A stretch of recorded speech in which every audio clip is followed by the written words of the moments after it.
شاہ ظفر کے نام سے جانتی اور پہچانتی ہے. وہ عرض کرتا ہے کہ لگتا نہیں ہے جی میرے اجڑے دیار میں، لگتا نہیں ہے جی میرے اجڑے دیار میں، کسی کی بنی ہے کہ عالم نہ پائیدار میں.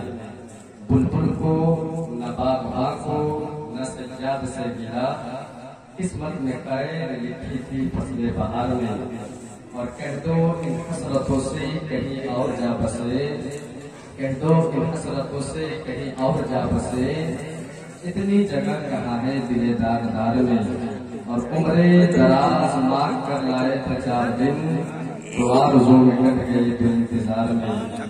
دن زندگی کے ختم ہوئے شام ہو گئی، پھیلا کے پاؤں سوئیں گے گنجے مزار میں، پھیلا کے پاؤں سوئیں گے گنجے مزار میں.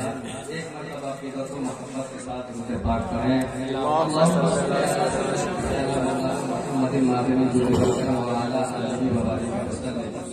چونکہ جب دنیا کو مطالعہ کیا جاتا ہے اور اس میں بسنے والے مخلوقوں کو دیکھا جاتا ہے اور اس مخلوق میں پھر مذاہب کو دیکھا جاتا ہے، جرموں کو دیکھا جاتا ہے، تو عمل کے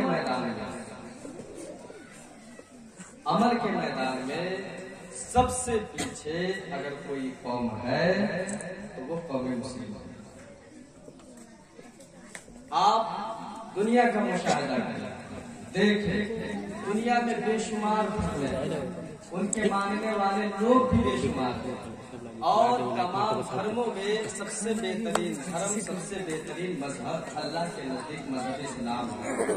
اور مذہب اسلام کو جو ہے تمام مذہبوں کے سب سے بہترین مذہب قرار دیا ہے، اور ان کے ماننے والے کو بھی تمام امتیوں میں جو ہے جو شرف جو بلندی اللہ تبارک و تعالیٰ نے جسے عطا فرمایا ہے وہ مسلم ہے. لیکن آج جب مسلموں کا آپ مطالعہ کریں گے، جب آپ اس کی زندگی پر غور و فکر کریں گے، تو سب سے پیچھے عمل کے میدان میں کوئی قوم ہے تو وہ قوم مسلم ہے. آپ دیکھیں میں نے جس آیت کریمہ کی تلاوت کا شرف حاصل کیا، اللہ ارشاد فرماتا ہے کہ عورتوں میں سے جو تمہیں بھا جائے ان سے تم شادی کر لو. آقا کریم صلی اللہ تعالی علیہ وسلم ارشاد فرماتے ہیں کہ جس نے نکاح کرنا یہ میری سنت ہے، اور جس نے میری سنت سے روگردانی کی وہ مجھ میں سے نہیں ہے.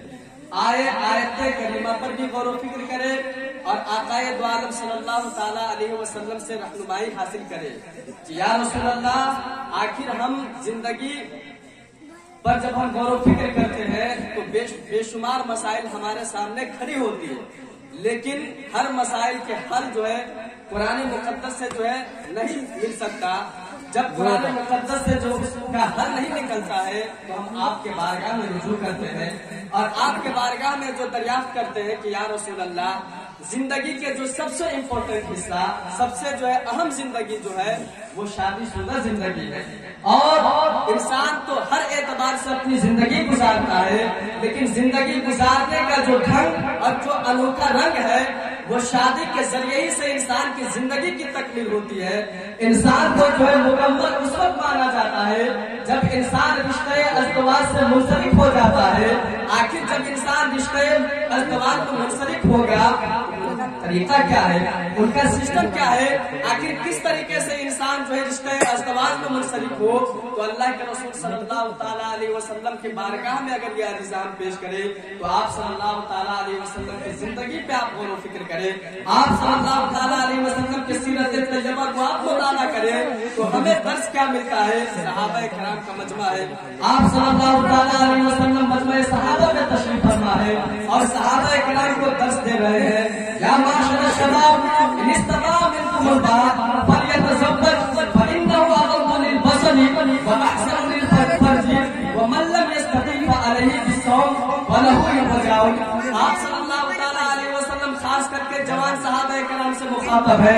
آپ صلی اللہ تعالیٰ علیہ وسلم جوان صحابہ کرام کو درس دے رہے ہیں کہ اے جوان صحابہ کرام سن لو، اگر اللہ تبارک و تعالیٰ نے تمہیں شادی کی استطاعت دی ہے تو ایسی صورت میں تم شادی کر لو، ایسی صورت میں تم شادی کر لو، اس لیے کہ شادی جو ہے انسان کی نگاہوں کی بھی حفاظت کرتی ہے اور اس کی شرمگاہ کی بھی حفاظت کرتی ہے۔ اور سن لو، جس صحابہ کو جو ہے شادی کرنے کی استطاعت نہ ہو تو ایسی صورت میں وہ صحابہ جو ہے روزہ رکھے، اس لیے کہ روزہ جو ہے انسان کے خواہش نفسانی کو توڑ دیتی ہے، یہ انسان کی خواہش نفسانی کو توڑ دیتی ہے۔ آپ صلی اللہ تعالیٰ علیہ وسلم نے ہمیں درس دیا کہ اے میرے صحابہ، رشتہ ازدواج یہ بہت ہی پاکیزہ زندگی ہے، اس زندگی میں قدم رکھنے کے لیے جو ہے طرح طرح کی مشکلیں سامنے آتی ہے، اس کو بھی تم نظر کے سامنے رکھو۔ آج اپنے سماج اور سوسائٹی کا آپ مطالعہ کریں، جب آپ اپنے کلچر پر غور و فکر کریں گے تو کون ایسا نوجوان ہے جو استطاعت رکھتا ہو شادی کرتا ہو؟ ہے کوئی نوجوان؟ الا ماشاء اللہ کی بہت ہی کم نوجوان ایسے ہوں گے، 1000 میں کہیں 2 4 5 ہوں گے جو اپنی حیثیت کے مطابق شادی کرتے ہیں، ورنہ ہر انسان کسی دوسرے کے کندھے پہ بوجھ ڈال دیتے ہیں۔ یہی معاملہ آج ہمارے سماج اور سوسائٹی کا۔ آپ دیکھیں، قوم مسلم ہے، آپ وہ قوم ہے جن کی تاریخ جب رقم کی گئی ہے تو ہمیشہ جو ہے تاریخ سے جو ہے رقم کی گئی ہے، لیکن آج آپ اپنے کرتوت پہ غور و فکر کریں گے تو آپ کو سمجھ میں آئے گا ایک وہ قوم کہ واقعی میں جو انہوں نے کی، آج جن کے ذریعے سے جو ہم یہاں تک پہنچے ہیں، آج اس کی رتی برابر بھی ہم لوگ کچھ نہیں کر پا رہے ہیں۔ مذہب اسلام جن چیزوں سے ہمیں، یہ شادی بیاہ جو یہ پوتر رشتے ہیں، جو ہے یہ ایسا رشتہ ہے کہ جب انسان اس میں جو ہے بن جاتا ہے جو ہے تو اسے دین اور دنیا کی خوبیاں اس میں نظر آتی ہیں۔ کب، کس صورت میں؟ یوں کہ شادی ہم کریں اور ڈیمانڈ کریں اپنے جو ہے جس سے ہم شادی کر رہے ہیں ان والوں سے، تو یہ کوئی پوتر نہیں چیز نہیں ہو سکتی، یہ کوئی اچھا چیز نہیں ہو سکتا۔ مذہب اسلام نے سنت رسول کے مطابق شادی کرنے کا ہمیں حکم دیا کہ کیا آئے اس بات کو ہم حدیث کی روشنی میں جو حل کریں۔ آپ صلی اللہ تعالیٰ علیہ وسلم صحابہ کرام کی مجمع میں تشریف فرما رہے ہیں، آپ فرما رہے ہیں کہ میرے صحابہ سنو کہ تنکح المرأۃ لأربع، کہ 4 وجہوں کی وجہ سے جو ہے لڑکیوں سے شادی کی۔ کتنی وجہوں سے؟ 4 وجہوں سے، صرف 4 وجہوں سے ہی شادی کی جاتی ہے، اور اگر 4 وجہ نہ پائی جائے تو پھر شادی نہیں ہوتی، پھر شادی کرنا بھی بیکار ہے۔ ایک ولی مالہا، کہ لڑکیوں سے شادی کی جاتی اس کی مال کی وجہ سے، نمبر 1 ولی مالہا۔ پھر آگے فرمایا گیا ولی جمالہا، یا تو لڑکی سے شادی کی جائے گی اس کی خوبصورتی کی وجہ سے۔ پھر آقا ارشاد فرماتے ہیں ولی حسبہا، یا تو ہم لڑکی سے شادی کریں گے اس کے خاندانی حسب و نسب، ان کی شرافت کی وجہ سے۔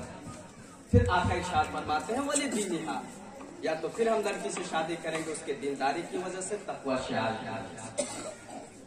آپ اس حدیث پاک کو سامنے رکھیں اور پھر اپنے سماج اور سوسائٹی کا آپ مطالعہ کریں تو پتہ کیا چلے گا۔ اگر ہمارے سماج اور سوسائٹی میں ایک لڑکی وہ مل جائے جس کے حسن و خوبصورتی کے چرچے ہو رہے ہیں، ایک لڑکی وہ مل جائے جس کے جو ہے خاندانی حسب و نسب کے چرچے ہو رہے ہیں، ایک لڑکی وہ مل جائے جس کی جو ہے دولت کی جو ہے کافی شہرت ہو چکی ہو، اور ایک لڑکی وہ مل جائے جس کے اندر دینداری ہو، تو بتائیں ہمارے سماج کے لوگ کس چیز کو پسند کریں گے؟ جدھر نوٹ مل جائے اسی کی طرف بھاگے۔ یہی ہے نا آج ہمارے سماج کا معاملہ، یہی نا۔ یہ کتنی شرم کی بات ہے، یہ بہت دکھ بھری کہانی ہے کہ آپ کو کہتے ہو ہم مسلمان ہیں، مذہب اسلام کو فالو کرنے والے ہیں، لیکن بتائیں کون سے گن آپ کے اندر اسلام کی، آپ کے اندر کون سی گن اسلام کی ہے، ذرا بتائیں تو۔ یہی وجہ ہے کہ علامہ اقبال نے کہا تھا جو شور ہے وہ کہ دنیا سے مسلمان موجود، ہم یہ کہتے ہیں کہیں تھے بھی مسلم موجود، وضع میں تم ہو نصارہ تو تمدن میں ہوں، یہ مسلمان ہے جنہیں دیکھ کے شرمائے ہو، تم تو سجد بھی ہو، مرزا بھی ہو، افغان بھی ہو، تم سبھی کچھ ہو، بتاؤ تم مسلمان بھی ہو۔ انہوں نے یہی کہا تم سبھی کچھ ہو، شیخ بھی ہو، انصاری بھی ہو، رائن بھی ہو، منصوری بھی ہو، ہر چیز ہو تم ذات کے اعتبار سے، لیکن حقیقی معنی میں بتاؤ تم مسلمان بھی ہو۔ لیکن انہوں نے شعر میں آج سے 100-150 سال پہلے کہہ دیا جو، لیکن آج اس پر ہم لوگ جو ہے عمل نہیں کر رہے ہیں۔